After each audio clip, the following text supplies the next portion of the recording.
নতুন ভিডিঅ'লৈ আপোনালোকক স্বাগতম জনাইছোঁ। আশা কৰিছোঁ সকলো ভালেই আছে, মইতো খবৰ ভালেই। আজি মই আপোনালোকৰ আগত এটা নতুন ৰেচিপি শ্বেয়াৰ কৰিব ওলাইছোঁ, কাৰণ আমাৰ ঘৰলৈ আলহী আহিছে। আলহী অহা দেখি ভাবিলোঁ আজি আলহীক হাঁহৰ লগত কোমোৰা বনাই খুৱাওঁ। গতিকে মই কেনেকৈ ৰান্ধোঁ, কি কৰোঁ, আপোনালোকক সকলোখিনি দেখাম বুলি মই এই ভিডিঅ'টো এতিয়া পিছবেলা মইহে আৰম্ভ কৰিব লৈছোঁ। গতিকে আশা কৰিছোঁ আপোনালোকে মোৰ ভিডিঅ'টো ক'লে এটা জানেই হাঁহ আৰু কোমোৰা কেনেকৈ বনাই খায়, কিন্তু মই ভাবিলোঁ যেন মই কেনেকৈ বনাই খাওঁ, মই কেনেকৈ হাঁহৰ মাংস সোৱাদ লওঁ কোমোৰাৰ লগত, সেইটো আপোনালোকৰ আগত দেখুৱাম বুলি আজি এই ৰেচিপিটো আপোনালোকক শ্বেয়াৰ কৰিম। এয়াই হৈছে আজি মোৰ স্পেচিয়েল ৰেচিপিটো, হাঁহ আৰু কোমোৰাৰ মাংস।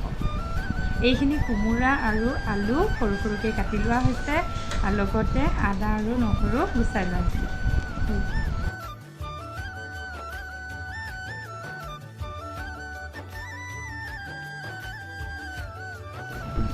আৰু মই এতিয়া এই শুকান মছলা, জিৰা, জালুক, শুকান জলকীয়া আদিবোৰ পটাত পিচি লৈছোঁ।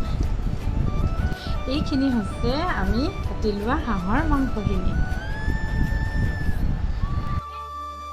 এতিয়া মই কাটি লোৱা মাংসখিনিত অলপমান সোৱাদ অনুসৰি নিমখ, হালধি, এটা পিঁয়াজ, গোটা জিৰাখিনি পিচি লোৱা সেয়া অলপ দিলোঁ। তাৰপিছত দিছোঁ ৰেড চিলি পাউডাৰ, তাৰপিছত মিঠাতেল অলপ সানি মাংসখিনি অলপ সময়ৰ কাৰণে ৰাখি দিছোঁ। আৰু এইখিনিয়ে হৈছে মই সকলো মছলা সানি থোৱা মাংসখিনি। এতিয়া মই জুই ধৰি কেৰাহীখন পাতি, কেৰাহীখন গৰম হোৱাৰ পিছত মিঠাতেল দিলোঁ। মিঠাতেল গৰম হোৱাৰ পিছত পিঁয়াজ দিলোঁ। পিঁয়াজখিনি ৰঙচুৱালৈকে ভাজি লোৱাৰ পিছত তাত আদা নহৰু আৰু মই পিচি থোৱা মছলাৰ মিশ্ৰণখিনি তাত দি অলপ সময় ভাজিলোঁ।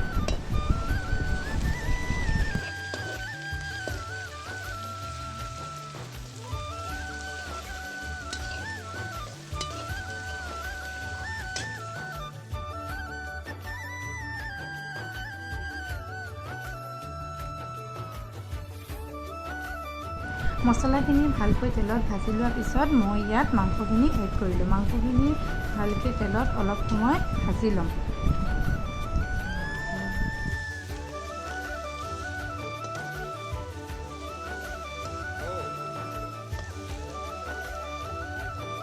এতিয়া মই মাংসখিনি ঢাকনখন লগাই অলপ সময়ৰ কাৰণে সিজিবলৈ দিম।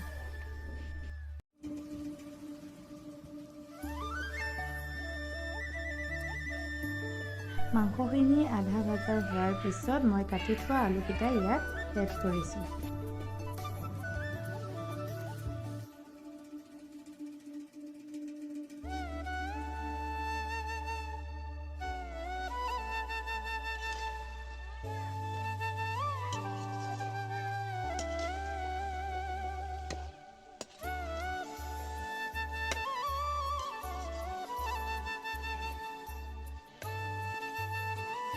আলুখিনি অলপ সিজাৰ পিছত মই সৰু সৰুকৈ টুকুৰা টুকুৰকৈ কাটি থোৱা কোমোৰাখিনি ইয়াত এড কৰিছোঁ।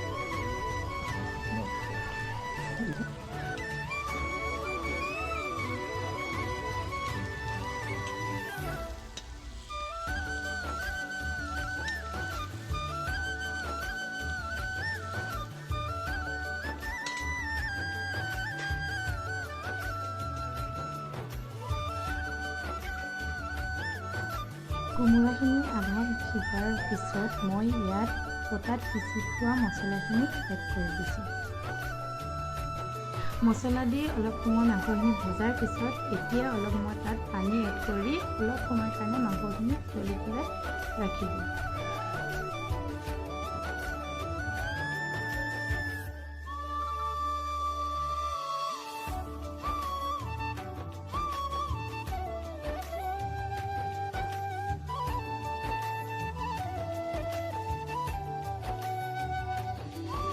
এয়া মোৰ আজি স্পেচিয়েল ৰেচিপি হাঁহ আৰু কোমোৰাৰ মাংস, আৰু 2 মিনিটৰ পিছত ৰেডি হ'বলৈ গৈ আছে।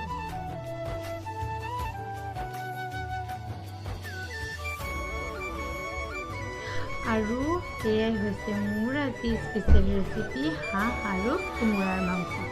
আজি মোৰ হাঁহ কোমোৰাৰ ৰেচিপিটো যদি ভাল পালে তেন্তে আপোনালোকে মোক লাইক, কমেণ্ট, শ্বেয়াৰ আৰু ছাবস্ক্ৰাইব কৰি দিব। ধন্যবাদ।